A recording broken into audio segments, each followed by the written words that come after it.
Na aula de hoje, nós vamos primeiro reconhecer o que é uma função. Como eu reconheço uma função. Para depois nós classificarmos essa função. Após nós reconhecermos o que é uma função e classificarmos essas funções em função injetora, sobrejetora e bijetora, nós vamos, então, traçar o seu gráfico no plano cartesiano ortogonal. Função.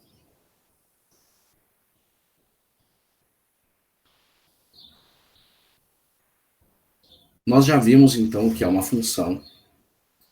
Agora nós vamos trabalhar com algumas descrições informais e reconhecê-la no diagrama de Venn, tá? Uma função, primeira coisa, não sobra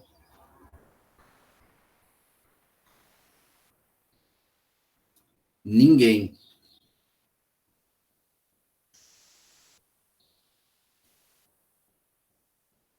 Em A. É a primeira coisa. Isso aqui é uma descrição informal. Outra. Só sai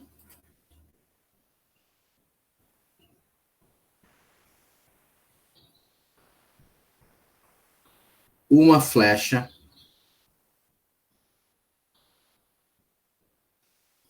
de cada elemento de A.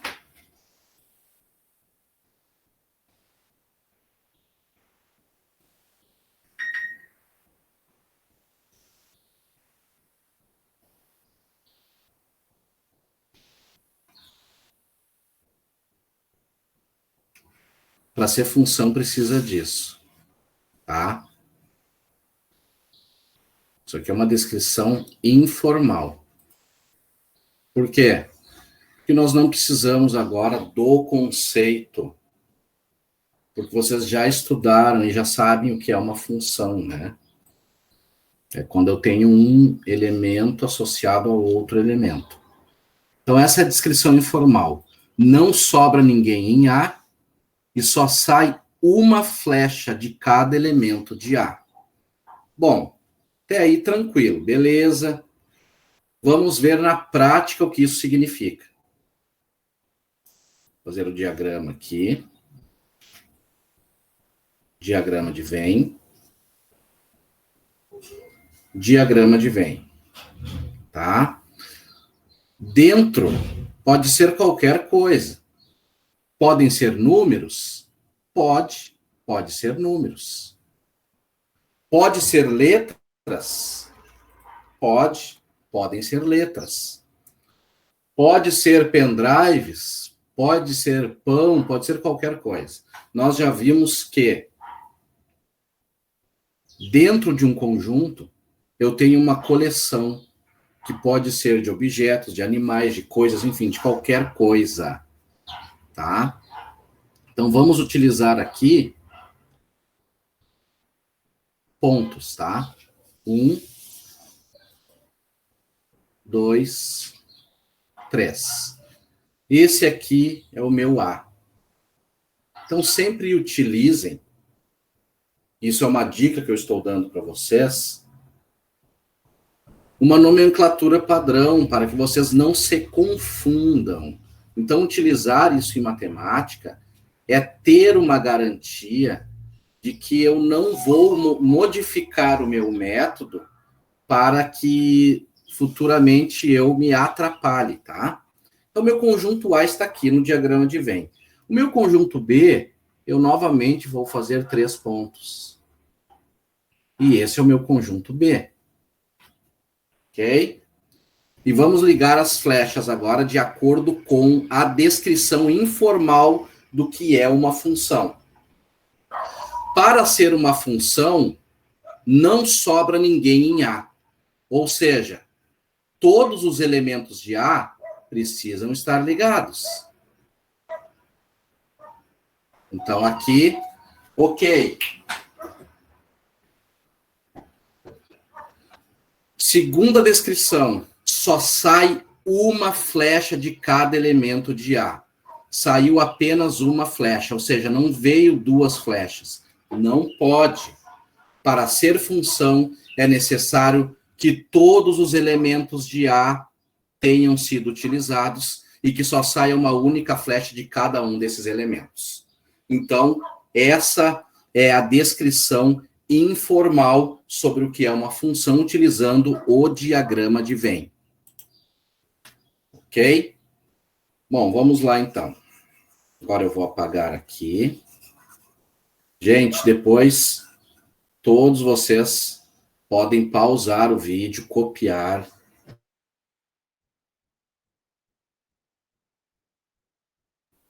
Mais uma. Função injetora.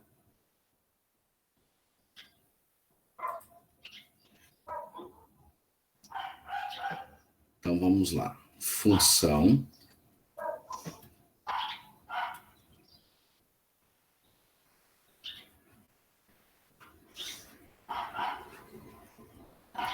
injetora.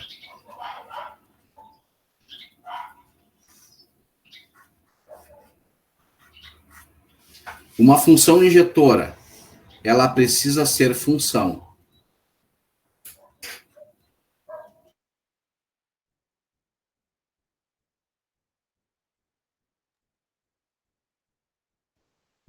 B, no conjunto B, quem leva flechada, leva apenas uma. No B, apenas uma flechada.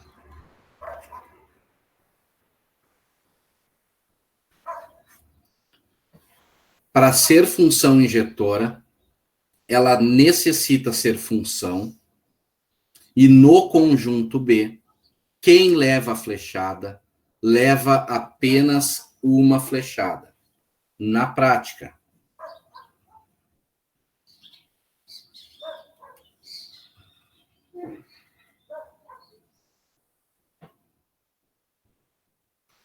um, 3.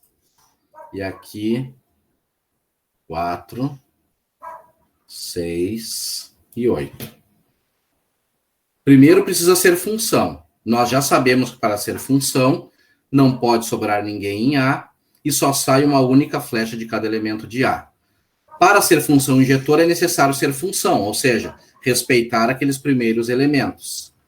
E também, no conjunto B, quem leva a flechada leva apenas uma. No momento que eu digo quem leva a flechada, eu não estou dizendo que todos têm que levar flechada. Eu estou dizendo quem leva, leva apenas uma. Então, essa é a classificação de uma função injetora. Ok? Vamos lá, prosseguindo. Depois vocês podem me questionar. Aqui. Próxima classificação.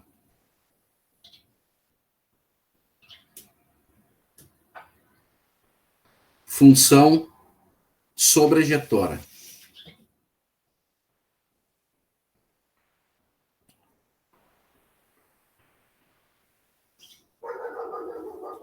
Função sobrejetora. O que é necessário para ter uma função sobrejetora? Precisa ser função. Ou seja, respeitar a nossa lei das funções que eu já trouxe 2 vezes para vocês. Depois, não sobra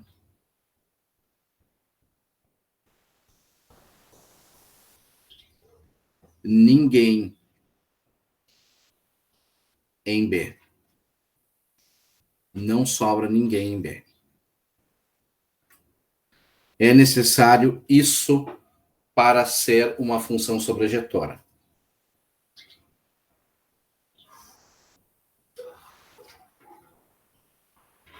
Ok. Aqui. A, B e C. E aqui, 1 e 2. Para ser função, nós sabemos que não sobra ninguém em A. E para ser sobrejetora, não sobra ninguém em B. Não sobra ninguém em B, porém não me diz que os elementos de B não possam receber mais de uma flechada. Então, quer dizer que eu posso sim, tá? Eu posso sim entender que um elemento de B pode levar 2 flechadas, que nem houve aqui. Então, essa é a classificação de uma função sobrejetora. E a última classificação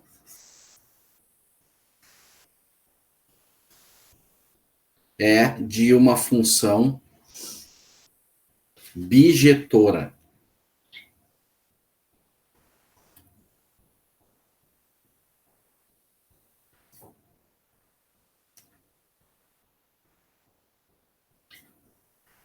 Uma função bijetora é uma função aqui.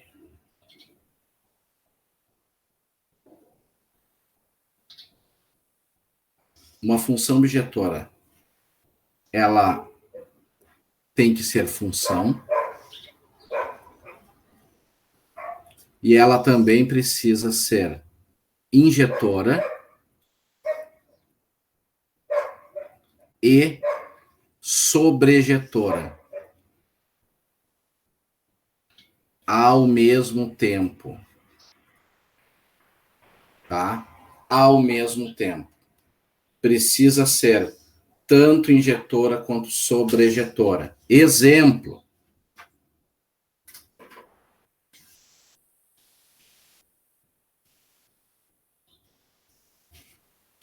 É função porque todos os elementos de A estão ligados. Ninguém sobra em A. E é função porque só sai uma flecha de A. Ela é injetora porque no conjunto B, quem leva a flechada leva só uma. E ela também é sobrejetora porque ninguém sobra em B. Portanto, essa é a classificação de uma função injetora e sobrejetora, que na verdade é a minha função bijetora. Bom, sabendo disso, nós podemos agora partir para uma outra coisa importante, que é como traçar um gráfico no plano cartesiano ortogonal.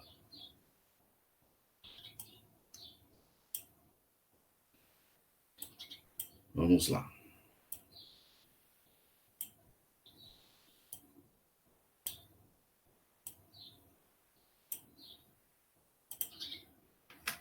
Suponhamos que eu tenha a seguinte função. F de x é igual a x. Essa é uma função do primeiro grau. Como é que eu sei que essa função é do primeiro grau? Porque eu olho para o meu expoente aqui.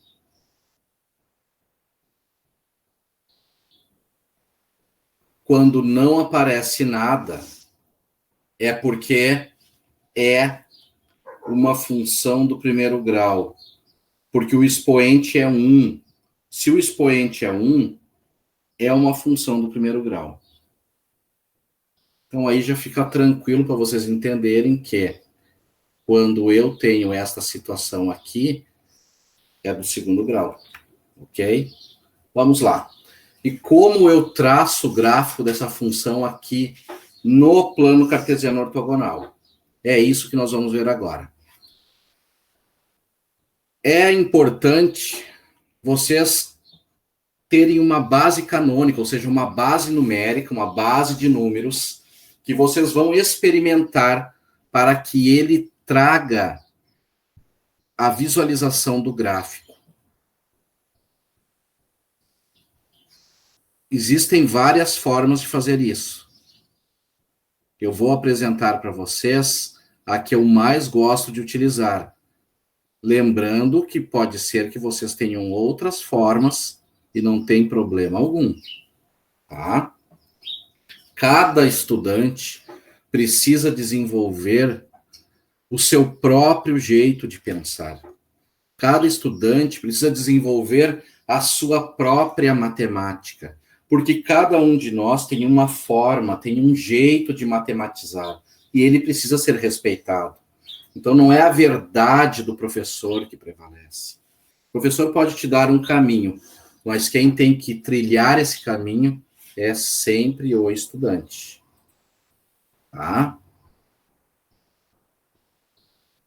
Vamos lá, então. Eu coloco de um lado o x e do outro lado eu coloco um y. Tá? Eu faço assim. No centro eu coloco a função. A minha função é f de x igual a x. E eu utilizo uma base de números.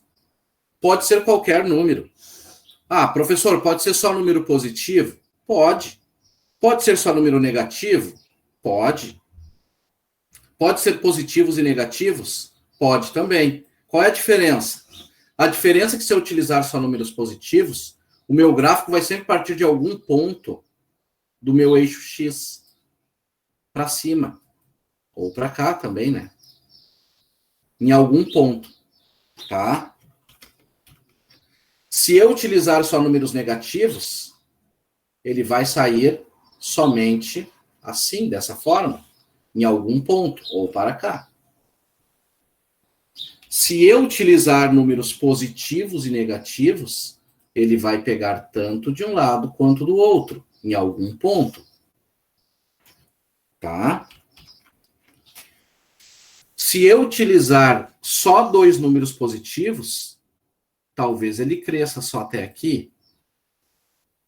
Quanto mais números, maior e mais visual fica o meu gráfico.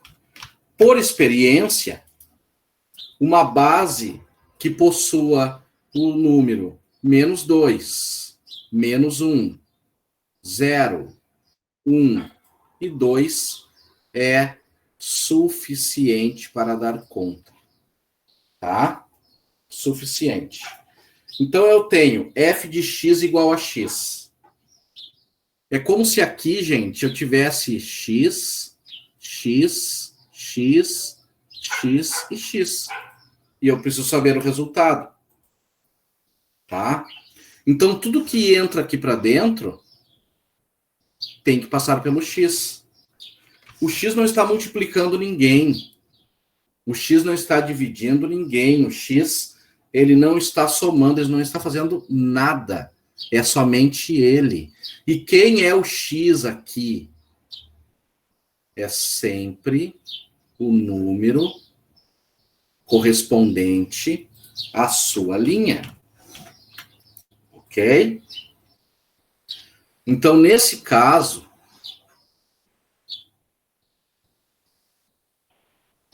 eu tenho f de x igual a x. X nessa linha é menos 2. Mas como o senhor sabe que é menos 2? Porque essa linha toda aqui é de x. Tudo isso aqui é x. Tá? Então, logicamente, x aqui é menos 2. Nessa próxima linha, x é menos 1. X é 0. X é 1. E x é 2. Qual é o reflexo que isso vai me dar no meu y? Qual é a operação que eu tenho aqui dentro? Nenhuma. Então, basta repetir o menos 2, o menos 1, o 0, o 1 e o 2. Apenas isso. Vamos lá, então. Eu estou dizendo que o x vai ligar no y. O x vai ligar no y. No centro aqui é só a minha operação. O x vai ligar no y. O x vai ligar no y. O x vai ligar no y. Deu coincidência. O menos 2 do x liga no menos 2 do y. Então aqui, gente, vocês veem que eu já tenho umas linhas, né, e uns pontilhados aqui que me ajudam. Então, o que eu vou fazer? Eu vou utilizá-los.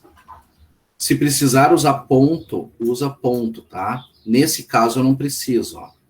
O menos 2 do x liga no menos 2 do y, ó. O menos 2 do x está aqui e o menos 2 do y está aqui. Então, o encontro entre eles. O menos 1 do x liga no menos 1 do y, ou seja, aqui.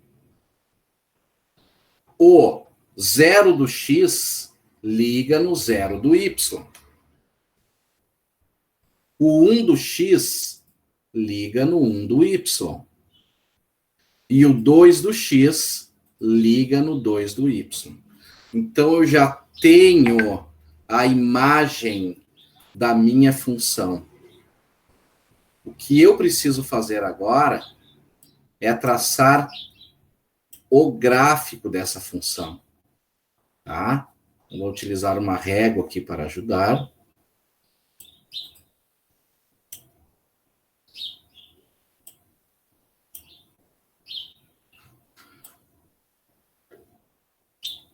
E isso pode representar alguma coisa na minha vida, tá? Uma função que eu tenho de algo aqui. E nós temos, então, o nosso gráfico da função traçado. Vamos lá, então. F de x igual a 2x.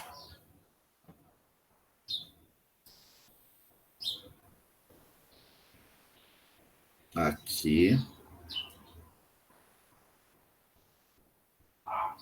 E aqui. Só aumentar aqui, para ficar mais bonito.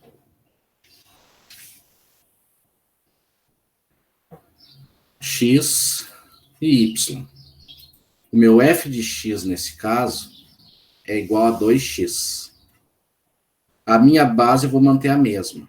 Menos 2, menos 1, 0, 1 e 2. Tá? Bem grande, para que todos possam visualizar bem. Aqui no centro, é como se eu tivesse 2x, 2x, 2x, 2x e 2x. E eu sei que 2x é 2 vezes x, 2 vezes x. Ok? Tranquilo. 2x. Fechou. E agora? Agora eu tenho que traçar não, agora eu tenho que equacionar isso. Aqui eu estou dizendo que é 2 vezes x. E quem é x nesse caso? X nesse caso é menos 2. Então aqui é 2 vezes menos 2.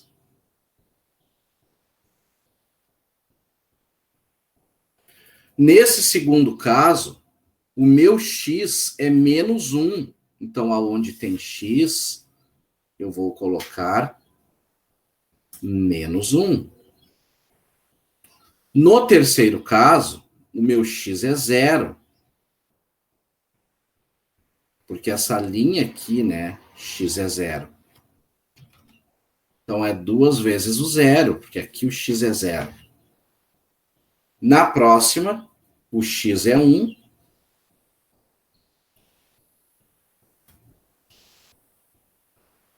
E na última, o x é 2. E agora basta resolver. O 2 positivo multiplicado por menos 2, ou seja, 2 vezes menos 2 é menos 4. É só utilizar a multiplicação levando em conta a regra dos sinais, tá? Menos 2 vezes 2 é igual a 2 vezes menos 2, tá? 2 vezes 2 é 4. Menos multiplicado por mais é menos. 2 vezes 2 é 4. Mais multiplicado por menos é menos, ou seja, é a mesma coisa. É só utilizar a regrinha dos sinais. Quem não lembra muito bem da regra dos sinais, basta estudá-las, que não vai ter grandes problemas. Então, 2 vezes menos 2 é menos 4. 2 vezes menos 1 é menos 2. 2 vezes 0 é 0. 2 vezes 1 é 2. E 2 vezes 2 é 4. Isso é a regra dos sinais, né? O menos multiplicado com o menos fica mais.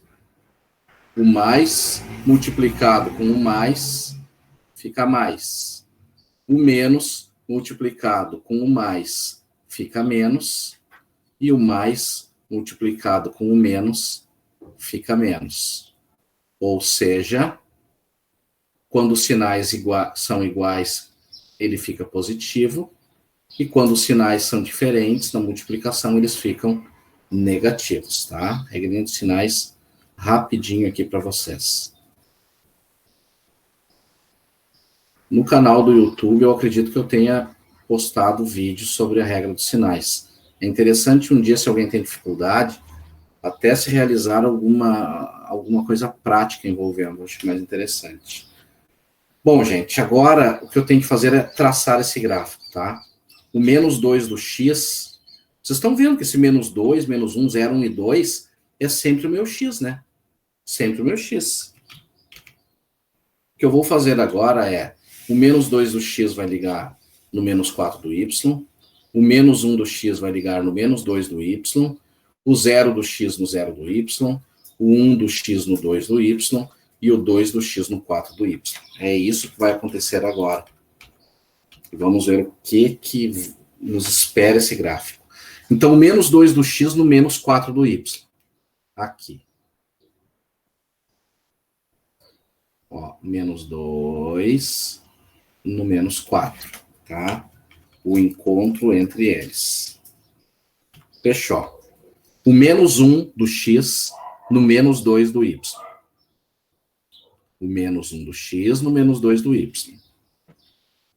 O 0 do x no 0 do y. O 1 do x no 2 do y. E o 2 do x no 4 do y. Olha que bacana que ficou. Vamos de novo para a nossa reguinha.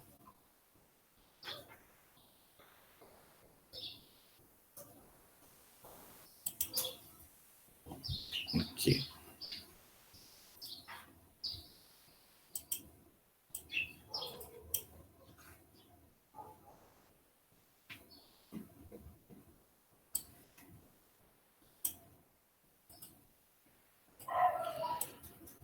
Aqui.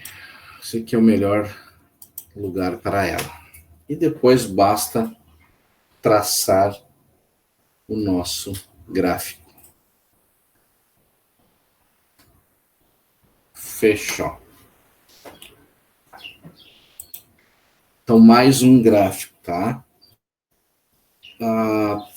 Por as operações serem, por exemplo, com 2x, né, ou com x, que nem foi o anterior, eu tenho números positivos aqui. Por isso que o meu gráfico tendencia para esse lado. Se fosse menos 2x, esse mesmo gráfico seria para o outro lado. Por quê? Aqui eu tenho uma função crescente. E quando eu tenho um sinal de menos na frente, eu tenho uma função decrescente. Isto é, quando o meu gráfico ele tendencia para este lado, é uma função crescente, ou seja, os números de x e de y estão em crescimento, tá? Olha só.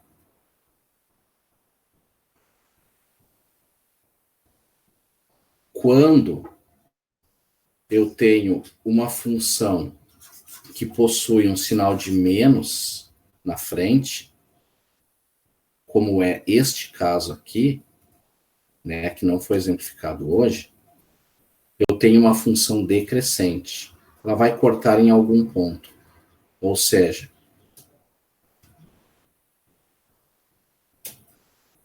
esses números negativos começam a aumentar, tá? Os números... Opa, aqui está errado. Os números negativos começam a aumentar. Tá? Então, a função crescente e decrescente. Nós podemos... Eu vou gravar uma videoaula sobre função crescente e decrescente. Ok?